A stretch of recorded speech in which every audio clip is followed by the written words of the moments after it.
서로 인사했으면 좋겠습니다. 잘 되고 있습니다. 기도하면 됩니다. 아멘. 잘 되고 있습니다. 진짜 안 되는 것 같지만 잘 되는 줄 믿습니다. 기도하면 더 잘 됩니다. 오늘 추수감사절인데 진짜 반가운 얼굴도 많고 너무너무 감사하네요. 이렇게 저희가 예배를 꽉 차서 드린 적이 없거든요. 너무나 하나님께 영광 드리고 감사한 거예요. 제가 당황스러워요. 심지어 제가 지금. 자, 오늘은 추수감사절이기 때문에 특별히 우리가 요한복음을 보다가 오늘은 잠깐 쉽니다. 오늘은 감사에 관한 말씀을 한번 나눠보도록 하려고 합니다. 저에게 은인이 있다면 물론 저희 부모님이겠죠. 그리고 저의 친했던 동기들도 있고 여러 가지 있지만 저에게 가장 기억에 남는 분들이 있다면 한 분이 전 기억에 남아요. 제가 어린 시절 때 저를 잘 신앙으로 양육해 주셨던 우리 목사님이 기억납니다. 그 당시에 제가 어린 시절에도 그 목사님은 머리가 하였던 할아버지 목사님이셨거든요. 그런데 제가 왜 기억이 나냐면 제가 목사로 헌신할 때에 그 목사님의 영향이 가장 컸어요. 아마 90% 이상이었을 거예요. 심지어 부모님도 목사하지 말아라 했지만 그분만은 가라 그랬거든요. 그러니까 저에게 가장 큰 영향력이 있었던 분이 그분이었다는 생각이 들어요. 심지어 부흥회 하면 마지막 날 부흥 강사님이 안수를 해주시지 않습니까? 그때 이제 담임 목사님하고 같이 안수를 하셨거든요. 저는 부흥 강사님이 안수를 하셔도 별로 은혜를 못 받았는데 부흥에 임해도 불구하고 우리 목사님이 기도를 해주시면 그렇게 은혜를 받았어요. 그래서 저는 지금도 그분이 기억이 나는데 이미 돌아가시고 안 계셔요. 그게 참 안타까워요. 여러분들도 마찬가지일 거예요. 누군가는 여러분들이 큰 영향력을 끼쳤던 분들이 분명히 있을 겁니다. 기억에 남는 분들이 있을 것이고 은혜를 받은 분들도 분명히 있을 거예요. 참 누군가를 기억하는 건 참 고마운 일 같아요. 제가 왜 이 얘기를 시작하냐면 우리가 잘 아는 모세도 이렇게 기억에 나는 누군가를 기억하며 글을 쓰기 시작해요. 그것이 오늘 본문 말씀이에요. 자, 1절과 2절 한번 보겠습니다. 민수기 33장 1절과 2절입니다. 우리 한번 같이 한번 읽어볼게요. 시작. 모세와 아론의 인도로 대오를 갖추어 애굽을 떠난 이스라엘 자손들의 노정은 이러하니라. 모세가 여호와의 명령대로 그 노정을 따라 그들이 행진한 것을 기록하였으니 그들이 행진한 대로의 노정은 이러하니라. 모세가요 이 노정의 마지막에 다다라서 이제 출애굽을 한 지가 40년이 흘렀어요. 그리고 가나안으로 들어가면 돼요. 그런데 그가 마지막으로 하나님의 명령을 들으면서 지나왔던 길들을 쫙 기록하고 있어요. 그 노정을 1절과 2절에 기록하겠노라 하고 나머지 3절부터는 그 노정을 계속 기록하는 것을 보게 돼요. 저는 어떤 목사님이 기억이 났단 말입니다. 내 인생에. 여러분들도 누군가는 기억날 거라는 말이에요. 모세는 누가 기억나는지 아세요? 하나님만이 기억나는 거예요.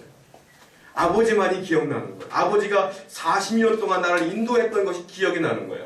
그래서 그 기억을 되살리면서 특별했던 은혜들 있지 않습니까? 그 특별했던 은혜들을 그 노정을 적으면서 집어넣기도 하고 특별한 은혜가 없었으면 또 넘어가기도 하고 또 특별한 은혜에서 기억에 나는 거 있으면 또 적기도 하고 그러면서 1절부터 49절까지 쭉 이어나가는 것을 보게 돼요.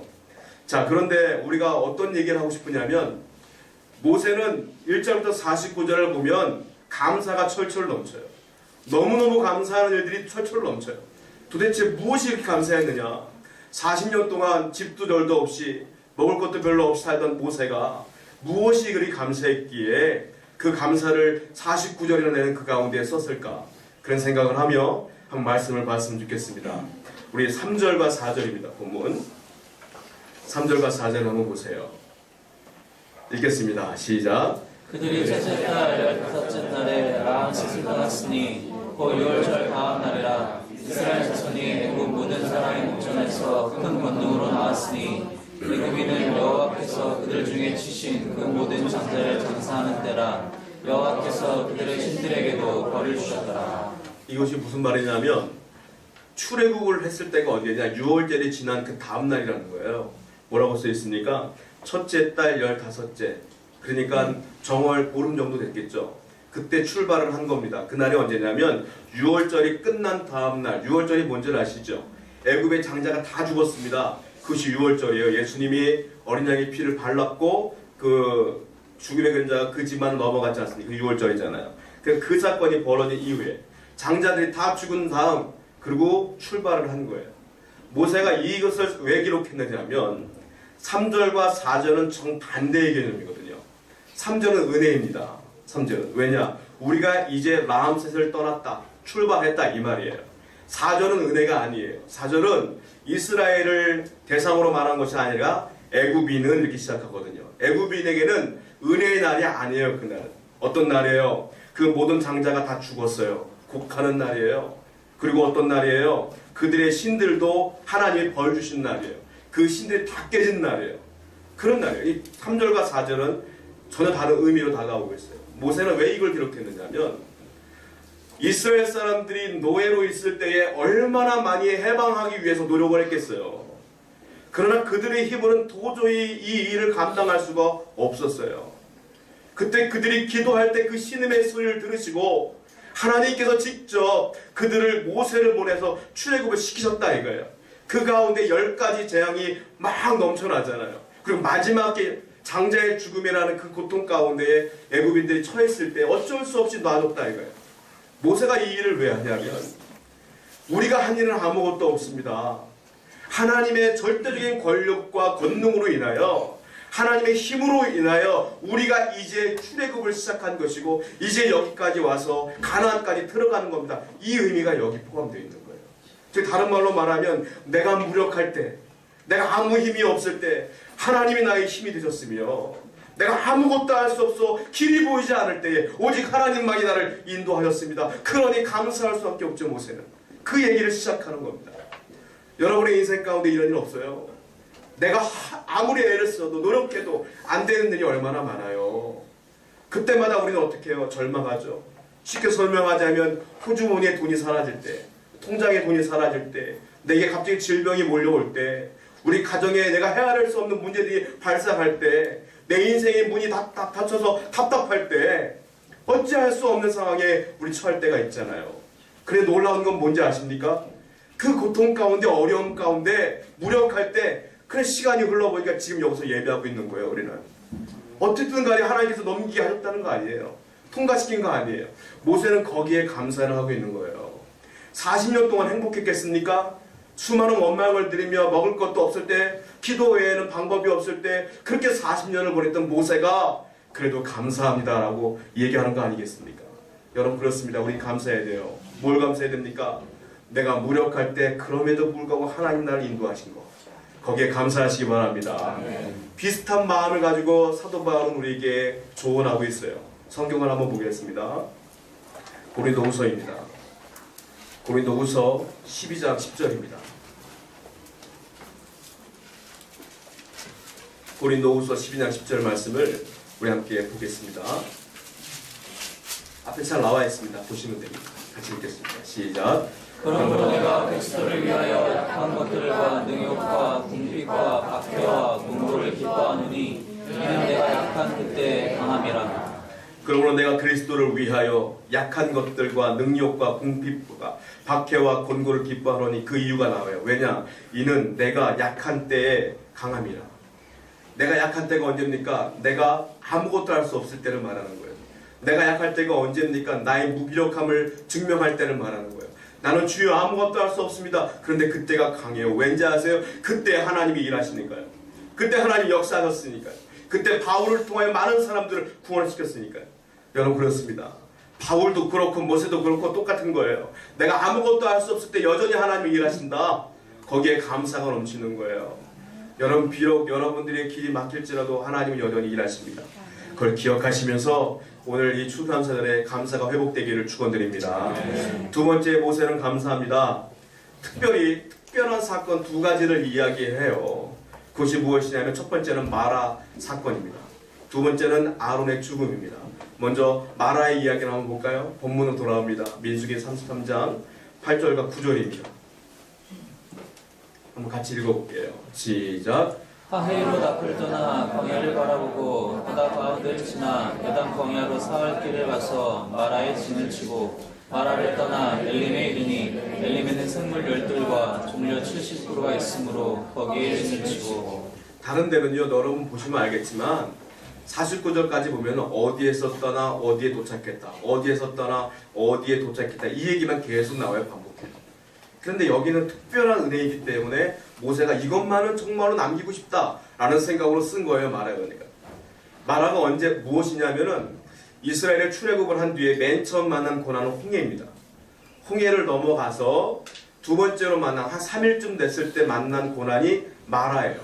마라에 도착했을 때 어떤 사건이 있었냐면 너무 목이 말라서 물을 먹고 싶었는데 물을 발견했잖아요. 근데 물을 먹으려고 했더니 쓴물이라 먹을 수 없는 물이라 그들이 먹을 수 없었어요. 그때 터져 나왔던 게 뭐냐?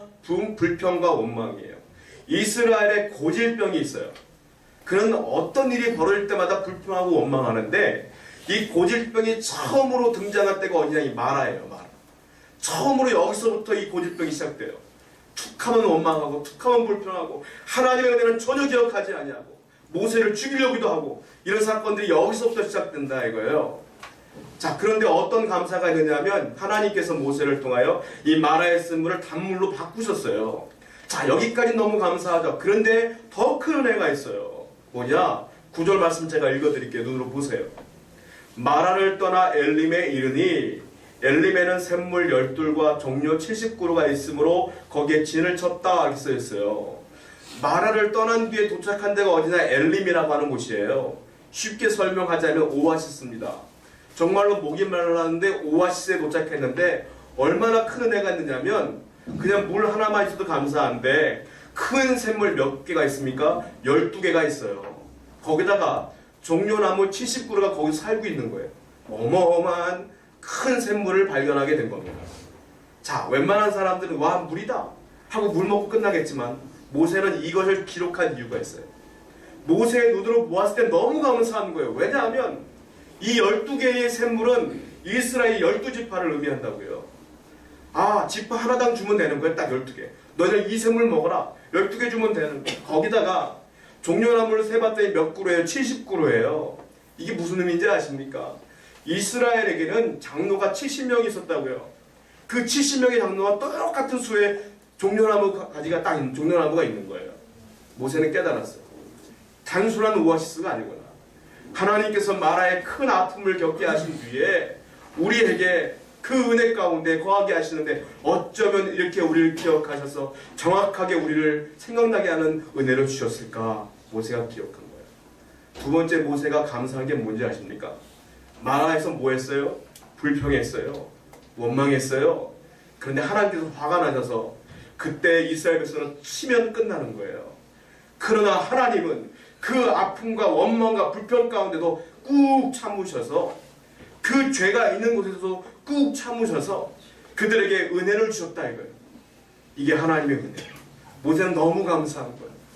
우리가 원망하고 불평하고 하나님과 상관없는 삶을 살았음에도 불구하고 하나님은 나를 버리지 아니하시고 여전히 나를 사랑하시는구나 그 사실을 깨닫게 된 것이 모세입니다.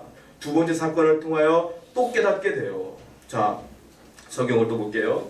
38절과 39절 보세요.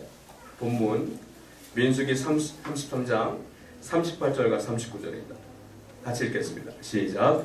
이스라엘 자손이 애굽 땅에서 나온 지 40년째 5월 초하루에 제사장 아론이 여호와의 명령으로 호르산에 올라가 거기서 죽었으니 아론이 호르산에서 죽던 때의 나이는 123세였더라. 아론이요 모세보다 먼저 죽습니다. 광야에서 40년을 보낸 뒤에 모세가 여러분 잘 느보산에 죽었던 것처럼 아론은 먼저 죽는데 호르산에서 죽어요.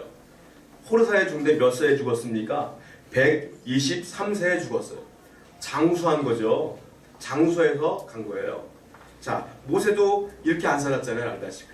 그러니까 장수해서 그냥 큰 고통 없이 그냥 때가 돼서 돌아가신 거예요. 근데 이게 은혜예요. 왜냐? 자, 민수기 20장 24절을 보세요. 본문을 펴놓으시고요. 민수기 20장 24절 앞에 보시면 참 나와 있네요. 한번 보세요. 민수기 20장 24절입니다. 읽겠습니다. 시작. 아론은 그 조상들에게 돌아가고 내가 이스라엘 자손에게 준 땅에는 들어가지 못하리니 이는 너희가 의리바 무려서 내 말을 거역한 까닭이니라. 하나님께서 아론이 죽은 것은 쉽게 설명하자면 아론이 죄를 지어서 죽은 거예요. 사실은. 왜냐? 24절 말씀 보면 너희는 내가 약속한 땅에 들어가지 못할 거야. 그 이유가 있어요. 뭡니까? 무리바에서 내 말을 거역했기 때문에 모세 너 아론 너희들은 절대로 못 들어가 이 말이에요. 한마디로 벌 받는 거죠. 벌 받아서 죽은 거예요. 쉽게 설명하자면. 그런데 벌받아 죽은 사람이 123세를 살았어요. 이게 모세가 볼 땐 이게 은혜예요. 왜냐? 아론이 얼마나 큰 죄를 지었습니까? 모세가 십계명 받으려고 시내산 올라갔을 때 아론은 백성들과 함께 황금 우상을 만들었죠. 우상을 알다시피 송아지를 만들어서 우상을 섬겼지 않습니까? 그렇게 큰 죄를 지었던 아론이었어요. 그런데 하나님께서는 아론을 123세까지 살려주셨다. 거기다가 아론이 호르산에서 제사장직을 아들에게 고스란히 넘겨주고 그리고 영광스럽게 죽었어요. 모세는 깨달았어요. 무엇이 감사하냐면 만약 하나님께서 마라의 그 어려움 가운데 특별히 또 아론이 그 죄를 지었을 때에 그 자리에서 죄를 지을 때마다 이스라엘을 다 죽였다면 1년 안에 이스라엘 백성은 다 죽었을 거예요. 그러나 그 죄 가운데 하나님께서는 그 죄 가운데 멸하지 아니하시고 꾹꾹꾹 참다가 은혜를 베푸셨다. 그것이 감사한 거예요. 여러분, 우리는 쉽게 이렇게 얘기를 해요. 나 너무 힘들어요. 죽겠어요. 왜요? 제가 원하는 대로 잘 되지 않을 때가 많아요. 그때 우리가 연약할 때, 무력할 때 힘들다고 외치고 괴롭다고 외쳐요. 그러면 나오는 것이 무엇이냐면 하나님 원망해요. 하나님 어찌하여 나에게 이런 일이 벌어집니까? 하나님 어찌하여 내 기도에 응답하시지 않습니까? 라고 나와요. 진짜 죽을 뻔한 사건이 어떤지 아십니까, 여러분? 내가 힘들 때 죽을 뻔한 게 아니에요. 그걸 아셔야 돼요. 내가 힘들어요. 내가 아무것도 없어요. 내가 아무리 애를 써도 길이 열리지 않아요. 우린 죽을 것 같으죠? 그때 죽을 것 같아 외치죠? 그때가 죽을 것 같은 게 아니에요. 언제가 죽을 것 같은 거냐? 내가 힘들 때 나도 모르게 하나님 원망할 때. 그 죄 지는 거잖아요. 사실은 그 죄를 지을 때 하나님 날 멸해도 상관없는 거예요. 그러나 아버지는 지금까지 우리를 꾹꾹 참으시고 인도하신 거 아닙니까? 하나님과 상관없이 예배하지 않냐고 내 멋대로 살았던 것, 그때 하나님께서 너 죄 졌구나 하고 치시면 끝나는데 그럼에도 불구하고 여기 앉아서 우리 예배하는 거 아닙니까? 이것이 은혜입니다, 여러분. 아무리 힘들어도 어렵도 하나님께서 말씀하셨잖아요. 먼저 그의 나라와 그의 의를 구하라. 그 나머지는 책임질게. 하나님의 사랑이에요. 여러분, 진짜 우리가 조심해야 될 것은 하나님께 범죄하는 겁니다. 그럼에도 불구하고 하나님은 나를 사랑하셔서 오늘 이 자리까지 인도하셨음을 믿으시기 바랍니다. 그러면 당연히 여러분들은 또한 저는 감사하며 살아야 되는 겁니다. 자, 세 번째로 모세는 또 우리에게 감사를 요청하고 있어요. 본문 한 5절 보겠습니다. 민수기 33장 5절입니다. 5절 말씀 같이 한번 읽어볼게요. 시작. 이스라엘 자손이 라암셋을 떠나 수코스에 지내시고. 그리고요 48절과 49절 한번 읽어보세요. 48절과 49절입니다. 시작. 아바린 산을 떠나 여리고 맞은편 요단강과 모압 평지에 진을 쳤으니 요단강과 모압 평지의 진영이 베델시몬에서부터 아벨시팀에 이르렀더라. 자, 5절부터요 이 49절까지 그 사이가 어마어마한 지명들로 펼쳐져 있어요. 약 40군데의 지명이 나와요. 눈으로 보시면 알겠지만 굉장히 많은 것들이 나와요. 어디서 떠나 어디 진쳤다 이렇게 나온 것들이 한 40군데가 지나간 거예요. 그런데 제가 지금 우리 본문을 봐서 알겠지만 특별한 사건은 별로 없어요. 마라, 그리고 아까 말씀드렸던 것처럼 그 아론이 죽은 장소, 이 정도만 특별한 사건이지 나머지는 그냥 어디에서 떠나 어디에 진쳤다, 어디에서 떠나 어디에 진쳤다 이렇게 한 줄로 다 끝내고 있거든요. 우린 기억해야 될 게 있어요. 모세가 우리에게 요청하고 있는 감사의 조건이 있다 이거예요. 무엇이겠습니까, 여러분? 만약 이스라엘 백성들이 하나님께 감사를 했다면 매일같이 감사했겠어요? 아니요. 특별한 날은 감사했겠죠. 그러나 감사가 아닌 날도 있었을 거예요. 그렇다면 이스라엘 사람들이 매일같이 원망했을까요? 아니요. 원망한 날도 있고 감사한 날도 있고 그랬겠죠. 그런데 그 수많은 날 가운데 모세가 발견한 감사의 조건이 있어요. 무엇이겠습니까? 아무 날도 아닌 것처럼 평상시 아무 일도 없는 것처럼 보통의 날이 있다 이거예요. 그냥 흘러가는 날들이 있단 말이에요. 그런데 그 흘러간 날들조차도 하나님께서 인도하였음을 깨닫게 되며 감사하는 거예요. 특별한 날이 없어 보여요. 그러나 특별한 데도 은혜가 있었어요. 어떤 은혜입니까? 구름기둥과 불기둥이에요. 맨 처음에 구름기둥이 팍 나타났을 때 이스라엘 사람들은 놀랐을 거예요. 와, 하나님께서 놀라운 일을 우리에게 이루셨구나. 불기둥이 밤에 나타났어요. 너무 감사했을 거예요. 하루가 지나보세요. 한 달이 지나보세요.